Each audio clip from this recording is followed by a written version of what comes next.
Alabama, anos 1930. Fazia cerca de 65 anos que a Guerra Civil Americana havia terminado.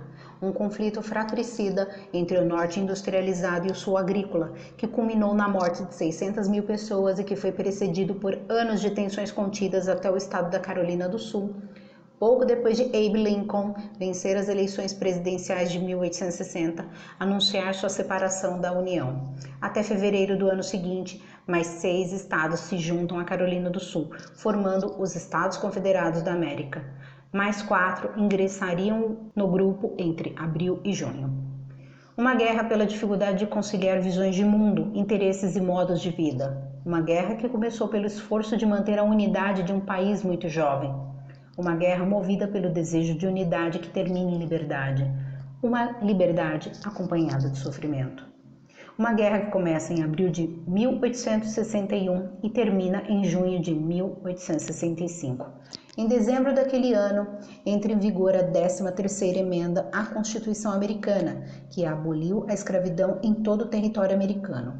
No entanto, nenhum programa governamental é previsto para a integração profissional e econômica dos libertos, e a mentalidade das pessoas está impregnada da crença de que o escravo é um ativo, um ser inferior.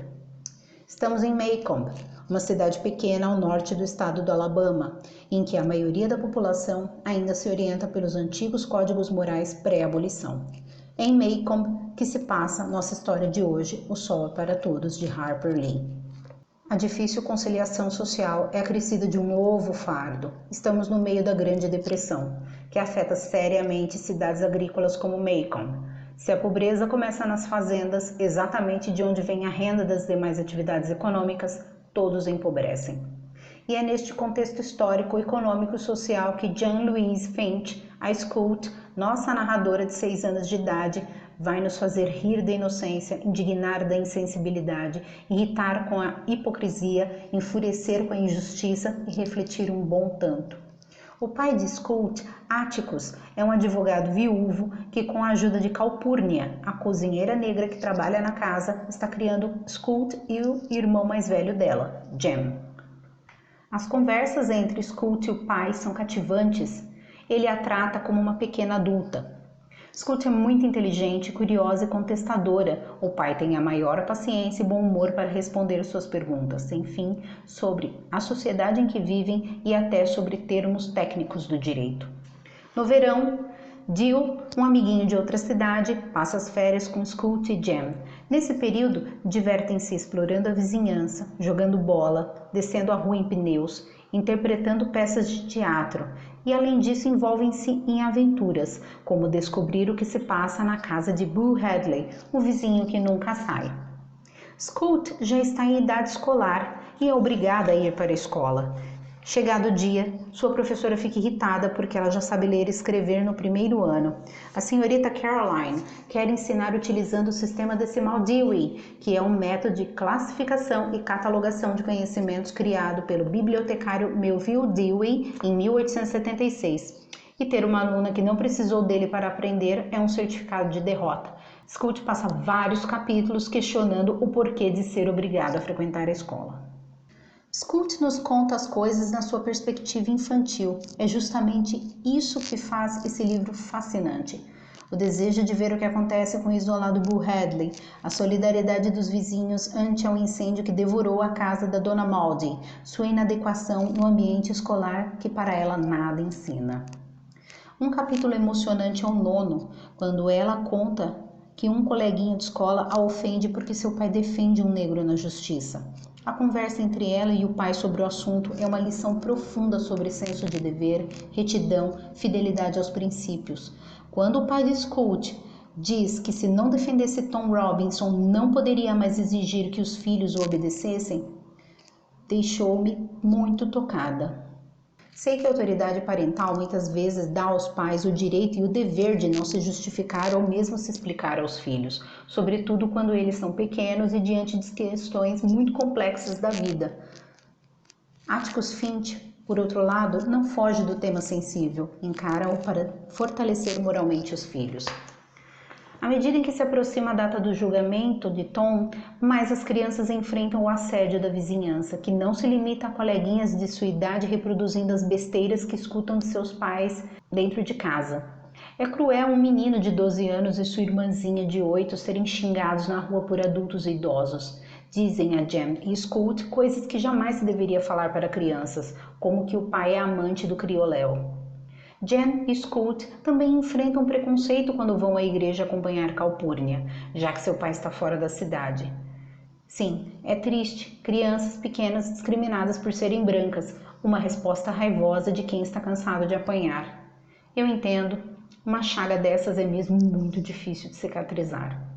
Nesse mesmo capítulo, vemos o esforço da comunidade capitaneado pelo reverendo para ajudar Ellen, a esposa de Tom Robinson, que não encontra trabalho enquanto o marido está preso e precisa cuidar dos 3 filhos do casal.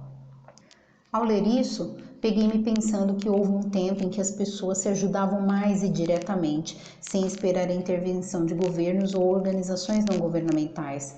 A caridade de pessoa a pessoa é fundamental para manter a sensibilidade diante da miséria, da carestia, do sofrimento, da tragédia, que se perde em parte quando aliviamos nossa consciência por doarmos para campanhas promovidas por ONGs, que inclusive precisa consumir uma parte da parcela dos recursos para manter a estrutura ou porque pagamos impostos para que o Estado forneça assistência a quem precisa.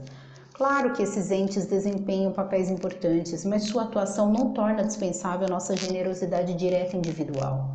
Nem sempre a ajuda do poder público e de entidades está à mão de um necessitado faminto que está diante de nós suplicando por um alimento, coisa que eu vi demais durante a pandemia. Retomando o comentário do livro, Calpurnia revela às crianças qual acusação pesa contra Tom. Elas sentem que é grave, mas não compreendem o porquê. Mais tarde, o sábio Áticos esclarece. Que grandeza de alma tem esse pai! O episódio em que ele fica de guarda na porta da cadeia, sozinho tarde da noite, e é abordado por um grupo de homens contrários à defesa de Tom Robinson é emocionante.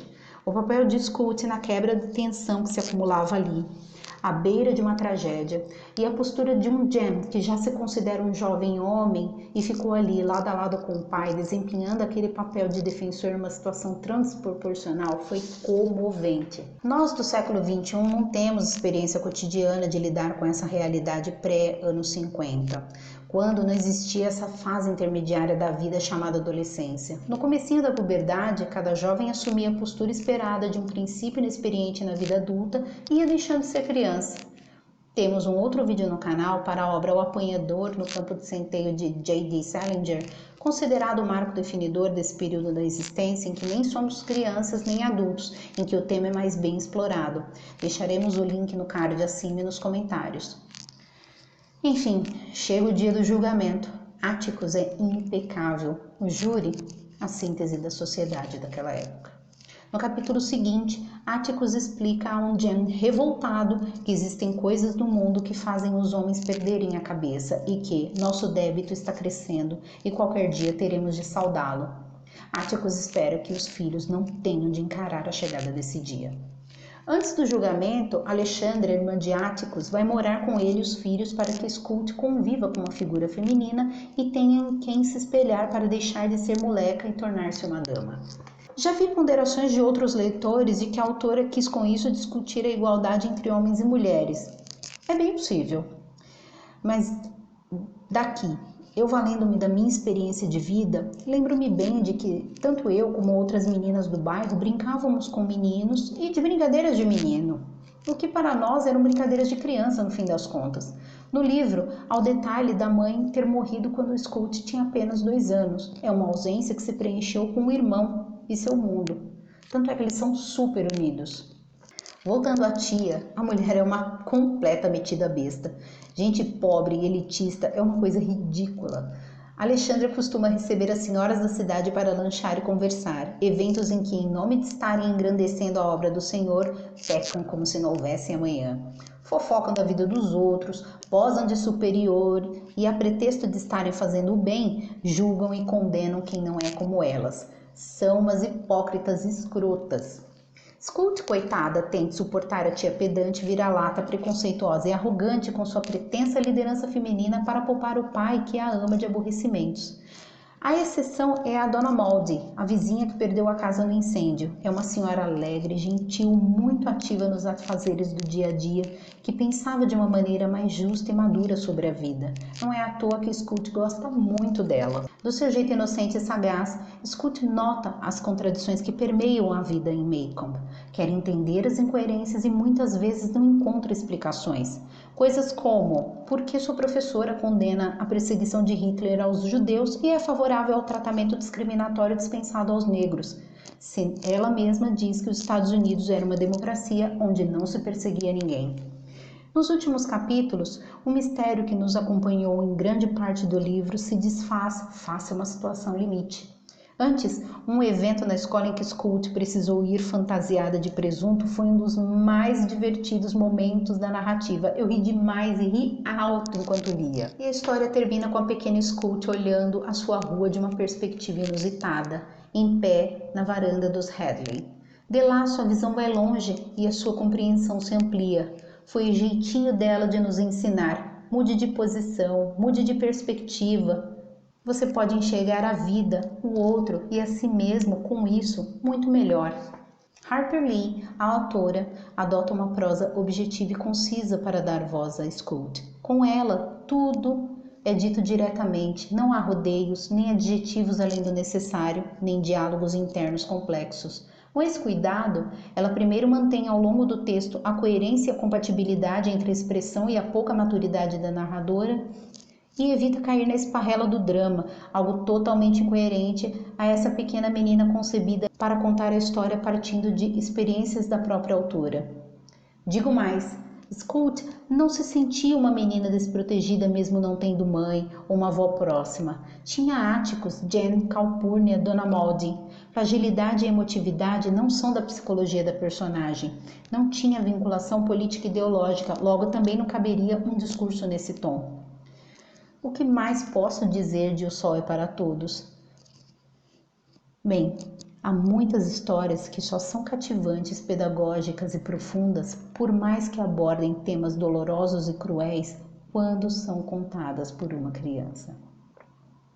Com isso, encerro aqui o meu comentário sobre essa obra emocionante, cativante, alegre e, em certos momentos, perturbadora. Antes de me despedir, peço a você que curta e compartilhe esse vídeo. Caso ainda não seja inscrito no canal, inscreva-se e ajude a levar esse conteúdo gratuito a mais e mais pessoas. Até breve!